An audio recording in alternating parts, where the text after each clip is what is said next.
जी दोस्तों नमस्कार। अपना टॉपिक चल रहा है गुर्जर प्रतिहार।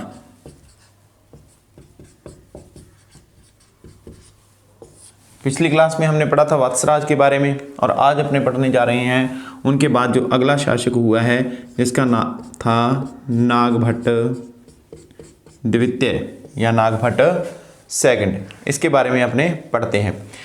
इसके पहले काल की बात करें तो इसका काल था 800 ईस्वी से 833 ईस्वी तक। 800 ईस्वी से 833 ईस्वी तक। 800 तक तो था वत्सराज का, ठीक है। और वत्सराज के बाद आया नागभट्ट द्वितीय जो कि वत्सराज का ही पुत्र था, ठीक है। वत्सराज का पुत्र कौन था? नागभट्ट द्वितीय। ये गद्दी पर बैठा 800 ईस्वी में। पहले बात करते हैं इसकी उपाधियों की कि इसकी उपाधियां कौन कौन सी थी। तो इसकी उपाधियां थी परमेश्वर, परमेश्वर के अलावा परम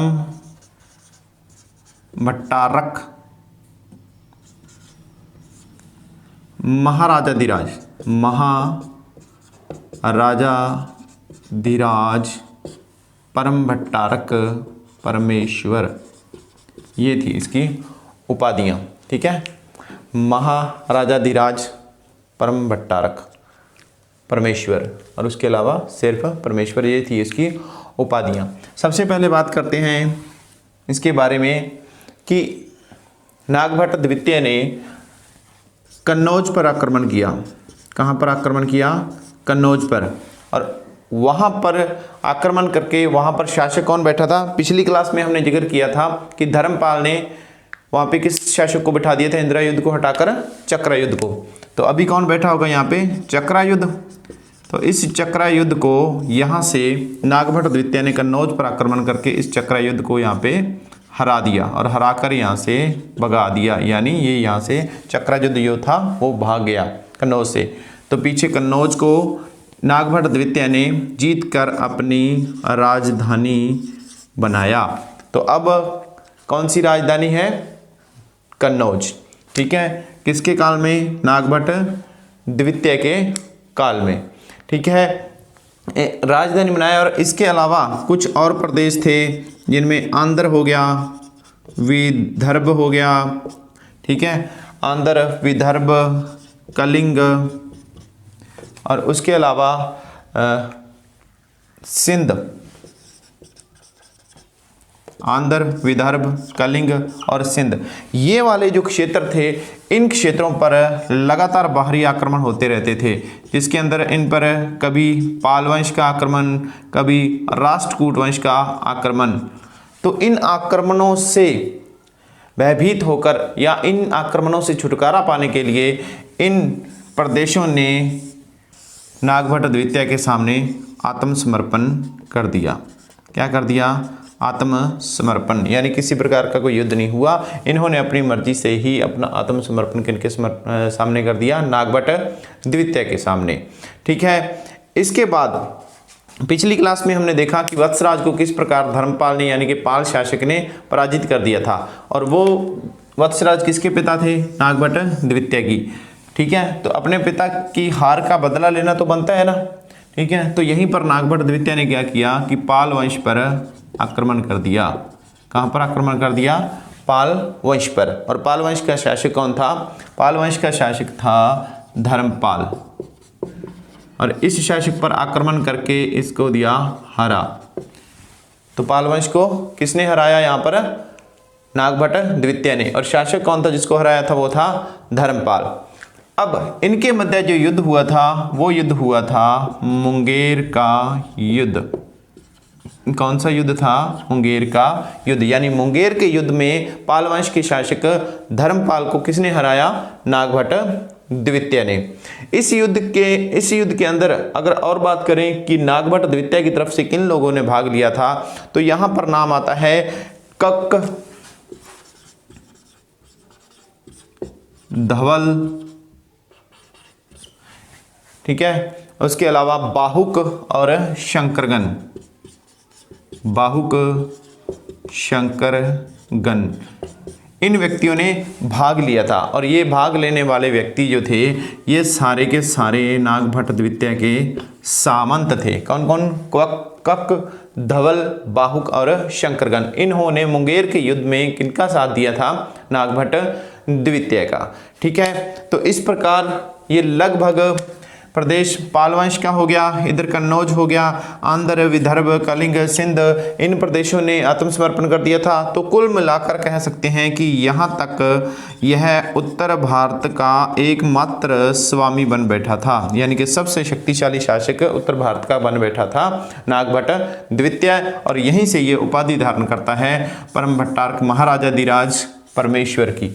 ठीक है, पूरे उत्तर भारत का स्वामी बनके परम भट्टारक महाराजाधिराज परमेश्वर की उपाधि धारण करता है।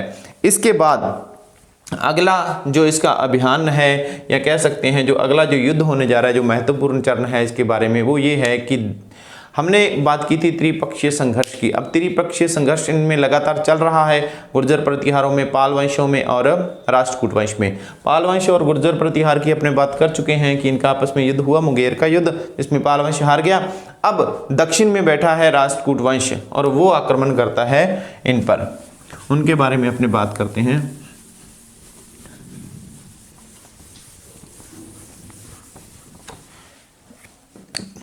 हम बात कर रहे हैं कि दक्षिण में कौन सा वंश बैठा है? राष्ट्रकूट वंश। और यहाँ शासक बैठा है उस टाइम गोविंद तृतीय। ठीक है, कौन सा शासक बैठा है? गोविंद तृतीय या गोविंद थर्ड, राष्ट्रकूट वंश का। अब यहाँ पर कुछ लेख मिलते हैं या अभिलेख मिलते हैं जिनके नाम है मनय, सिस्वय व राधनपुर।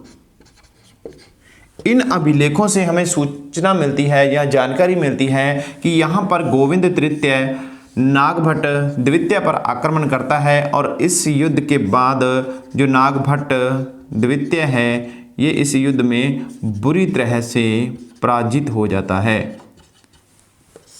किसके खिलाफ? गोविंद तृतीय के खिलाफ। कहाँ से जानकारी मिलती है हमें? मनय, सिस्वय, राधनपुर, इन अभिलेखों से हमें जानकारी मिलती है कि नागभट्ट द्वितीय गोविंद तृतीय से पराजित हो गया। ठीक है, इसके अलावा यहाँ पर गोविंद तृतीय नागभट्ट द्वितीय को तो हराता ही है, उसके अलावा ये चक्रा युद्ध और धर्मपाल को भी युद्ध में पराजित करता है। और इन सबको पराजित करने के बाद, अपनी शक्ति प्रदर्शन करने के बाद, कुछ निजी कारणों की वजह से ये वापस लौट जाता है दक्षिण की तरफ। ठीक है, दक्षिण की तरफ लौटा तो उसके बाद नागभट्ट द्वितीय ने इसके वापस जाते ही अपने कुछ प्रदेशों को वापस, जिसको गोविंद तृतीय ने जीता था, उन प्रदेशों को वापस जीतना शुरू कर दिया, जिसके अंदर इसने आनर्त के अलावा किरात,